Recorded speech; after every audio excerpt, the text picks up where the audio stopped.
Guys, अगर आप लोग टीवी के शौकीन हैं तो एक चीज आप लोगों ने गौर करी होगी कि एक मूवी ऐसी है जिसे सेट मैक्स या सोनी मैक्स पे बार बार दिखाया जाता है। सबसे पहले तो आप लोग चैट सेक्शन में उस मूवी का नाम गैस करके बताओ। जी हां, आपने ठीक लिखा, वो मूवी है अमिताभ बच्चन की सूर्यवंशम। पर सवाल यह है कि सेट मैक्स या सोनी मैक्स सूर्यवंशम मूवी को बार बार क्यों दिखाते रहता है? तो उसके पीछे के दो रीजन है।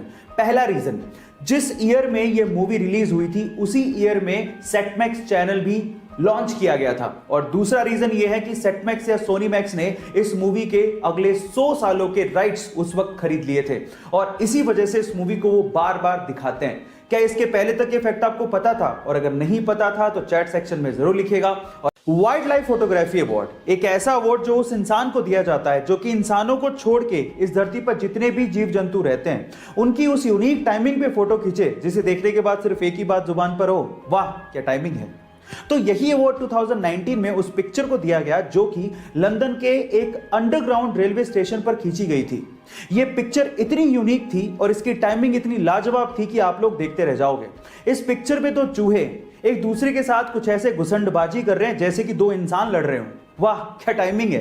गाइस, ये पिक्चर देख के आपको कैसा लगा चैट सेक्शन में जरूर लिखिएगा। और गाइस, इंडिया में जब एग्जाम होता है ना तो हमारे यहाँ के स्टूडेंट गर्मियों में तो चलो नहा के ही जाते हैं एग्जाम देने, लेकिन वो लोग सर्दियों में इनफैक्ट कड़ाके की ठंड में भी नहा के जाते हैं एग्जाम के चक्कर में।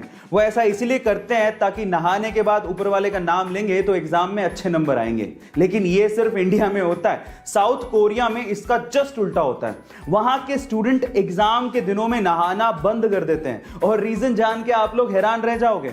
उनका यह मानना है कि अगर एग्जाम के दिनों में नहाए तो ऊपर पानी जैसे ही पड़ेगा वो सारा का सारा पढ़ाई किया हुआ पानी के साथ ही बह के निकल जाएगा। Oh my God. गाइस, इसके बारे में आपका क्या ख्याल है चैट सेक्शन में जरूर लिखिएगा। और क्या आप भी एग्जाम में नहा के जाते हैं ये भी चैट सेक्शन में बताइएगा। जिस उम्र में लड़के और लड़कियां ब्रेकअप और पैचअप के खेल में बिजी होते हैं उस उम्र में इस लड़के ने सोचा कि मैं अपना स्टार्टअप शुरू करूंगा। 17 साल की छोटी सी उम्र में उसने अपना कॉलेज ड्रॉप आउट कर दिया, वो भी अपने पेरेंट्स को बिना बताए, और अपना स्टार्टअप शुरू किया। हालांकि वो स्टार्टअप इतना नहीं चल पाया, फेल हो गया, लेकिन उसने हार नहीं मानी।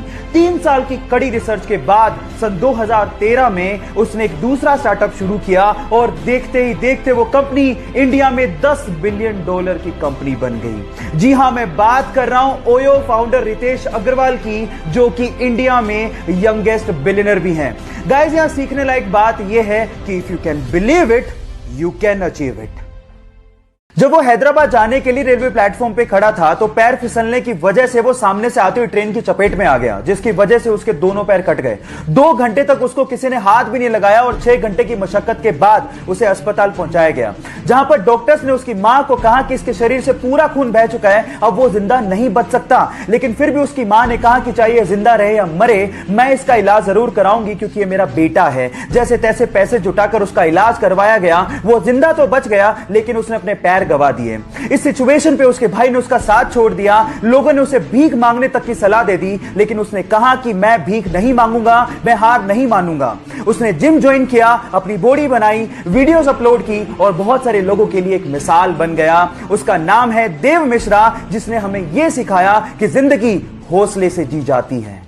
ये बात उस वक्त की है जब पाकिस्तान के अब्दुल खालिद को एशिया का सबसे तेज धावक माना जाता था, लेकिन भारत के मिल्खा सिंह ने उन्हें टोक्यो में हरा दिया। तब पाकिस्तानियों ने कहना शुरू कर दिया ये तो तुक्का है, मिल्खा सिंह तुक्के से जीता है। तब उन्होंने पाकिस्तान में मिल्खा सिंह को इनवाइट किया अब्दुल खालिद से फिर से रेस करने के लिए, और वहां भी भारत के सपूत ने पाकिस्तान के अब्दुल खालिद को हराकर यह साबित कर दिया कि वो रेस तुक्का नहीं थी। और उसके बाद पाकिस्तान के प्रेसिडेंट अयूब खान ने मिल्खा सिंह को फ्लाइंग सिख की उपाधि दी। आज से दुनिया तुम्हें एक सिख नहीं बल्कि फ्लाइंग सिख के नाम से जानेगी। सलाम है ऐसे सिख को जिसने भारत का नाम रोशन किया और हमारा सिर फख्र से ऊंचा किया। 1997 में पैराशूटिंग के दौरान उसका पैराशूट ही नहीं खुला और वो सीधे जमीन पर आकर गिरा।